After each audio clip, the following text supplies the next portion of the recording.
Hey folks, this is Nate coming at you. This is very late on a Friday night on January 5th.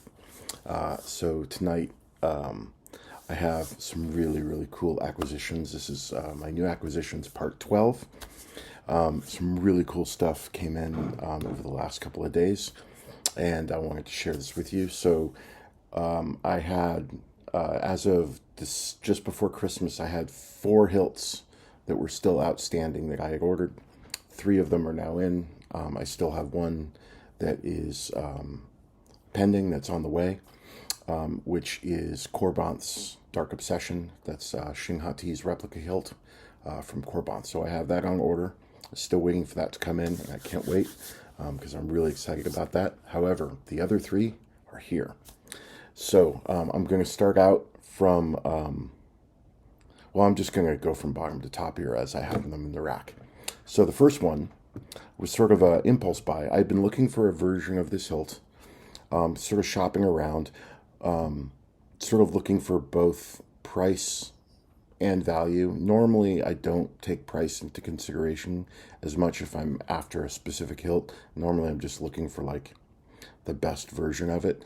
In this case, I sort of flipped it, and I was really more looking for the most budget-friendly, the most value-driven version of the Saber, since all of the different versions I saw seemed to be sort of like screen accurate enough for me, and that is Saber Forge's Weathered Wrath. This is Balin Skull's replica, and this one's actually from Saber Forge.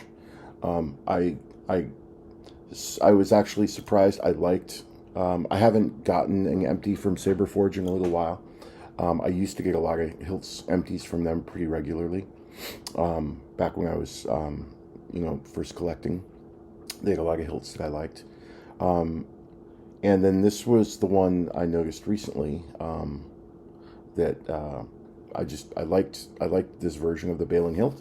It seemed, I looked at their specs. One of the things I do like about their new site redesign is they list sort of the length and width and inner diameter, all of the measurements of their hilts. They list right on the page, so you can sort of see right away how long, how big it is.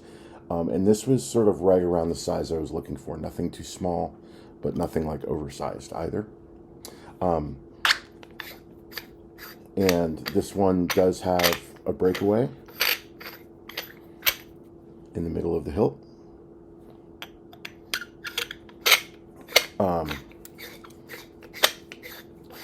And then it also has, it came with a tactile switch, which is actually in the bag, stuffed down here, which is where, whenever I buy new empties, if there's any sort of special parts that are inside of a little Ziploc bag or whatever, I usually stuff it inside the hilt so I don't lose it.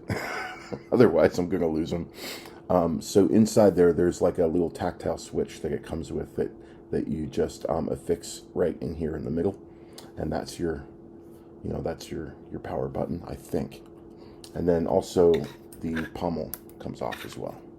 So this was the first of the 3 that came in. So I was really stoked about this. They had it already listed for, I think, like $180 for this hilt. And then they were also having a sale going on. So I think the final price I paid for it out the door was like $150, or something like that. So it was a good value for what I was looking for. So yeah, this is Saber Forge's Weathered Wrath Saber, which is Balin Skull's hilt from the Ahsoka series. So moving on. Next hilt, this is probably one of the most eccentric hilts I've ever owned. This one is from Jaas Junkyard, and this is the Darth Talon replica. This is the Red Mistress. This one, when Leon first advertised this on Facebook, taking pre-orders for the hilt, I was just absolutely floored at how just different and unique this thing looked. So the main part of this, if I understand the way this is built, so this comes off, the bottom piece comes off, then this top piece comes off here. You can see where the seam is. and then this is has a one button here. So if I understand this correctly, this is a wood finish from top to bottom that's sort of wrapped on top of an aluminum inner shell. And then you can see where the plastic red bulbing starts right there at the base and the pommel. All right, so this piece comes off.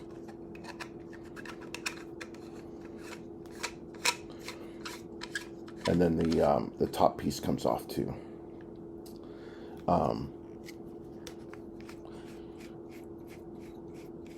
Just like that.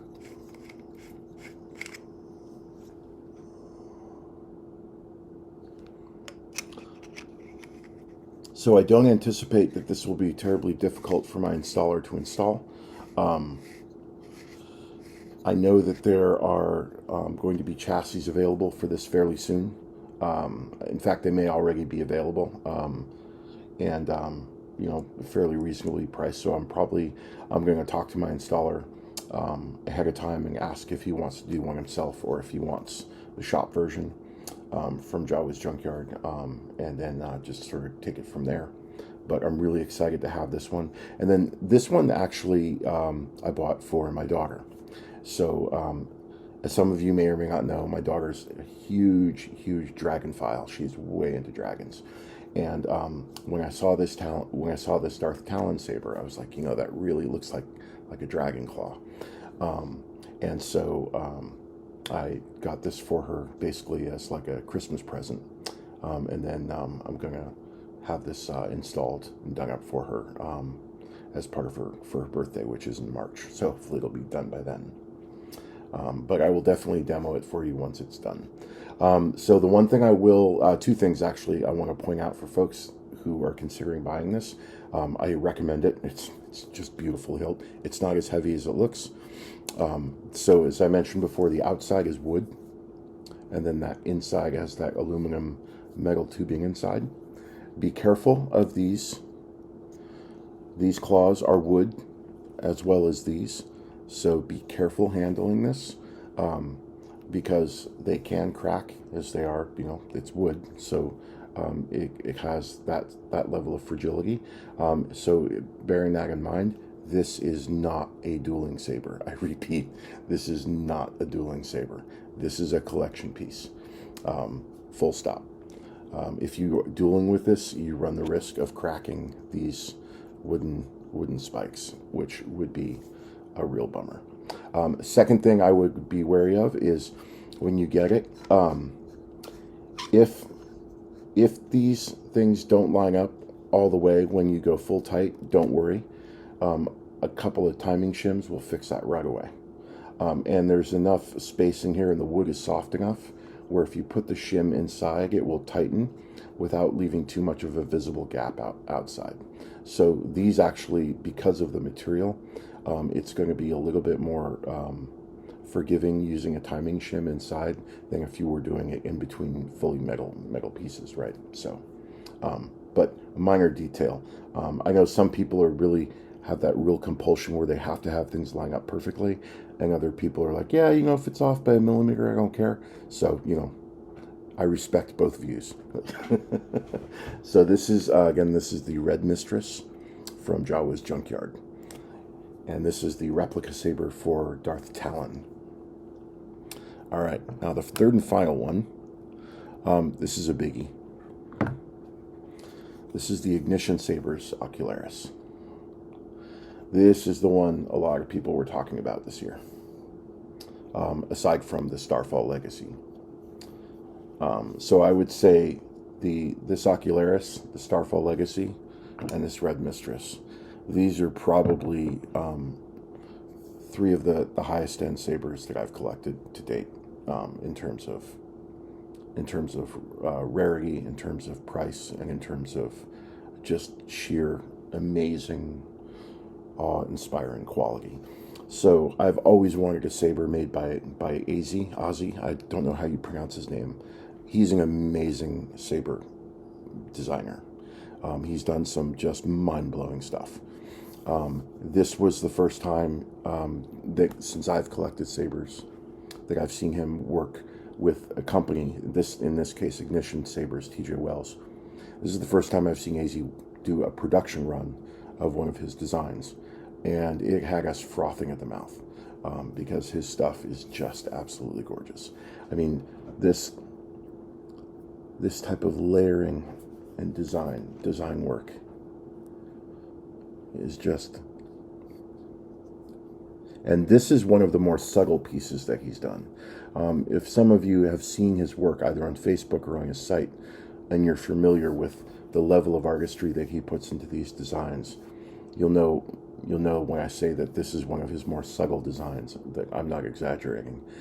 As beautiful as this is, you know, some of his fully more customized pieces that are really just one-offs are just insane. Just really, really multi-layered, very, very highly ornate, highly detailed, just absolutely gorgeous. And this one, I think one of the things that's really attractive about this piece is that it has its sort of foci of design. So, you know, where a lot of attention is paid on the emitter and the pommel. And then you've got, you know, basically the grip section, which is, you know, basically playing and is sort of left up to the buyer, the collector, to either say, hey, you know, I'll just do a nice wrap on here, or maybe get some etch work done on here.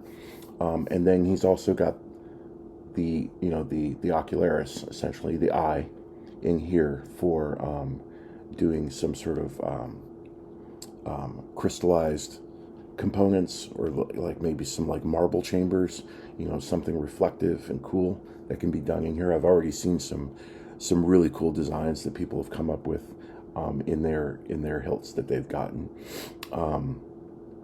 So yeah, so I love that this has, you know, its own level of beauty, but also leaves enough room for additional modifications and accents. So we're definitely going to have some fun with this one. I already have like 4 or 5 different wrap colors that I'm going to test out with this one, and whichever one I like best, then that's the one I'm going to try and match for the eye when I go and look for, you know, some stones or, you know, marbles of some sort to fill in, to make sure it matches with the wrap. But I want to figure out which wrap color I like first. So that's how we're going to go. Also, a big thanks to TJ Wells for handling this run, working with Ozzy on this design, and for providing all of the support, the chassis, the, you know, the run, the facilitation, everything. TJ, you're an amazing dude. Such a wonderful person in this hobby. And for those of you who know him better than I do, I'm sure you'll agree he's just one of the most generous, hardworking, honest, nicest guys in this community. So TJ, Ozzy, thank you very much. Yeah, mind is absolutely blown with this piece. Absolutely blown. So those are the 3 of the last 4 pieces that I had on order. The Ignition Saber Company and Ozzy Showcase Ocularis, the Jaas Junkyard Red Mistress, and the Saber Forge Weathered Wrath. And hopefully soon I will get a notice from Korboth that my Dark Obsession is shipping, hopefully soon. And as soon as that comes in, I will have Acquisitions Part 13 to show you. All right, y'all, thank you very much for watching. Hope you have a great weekend, and may the Force be with you. Take care.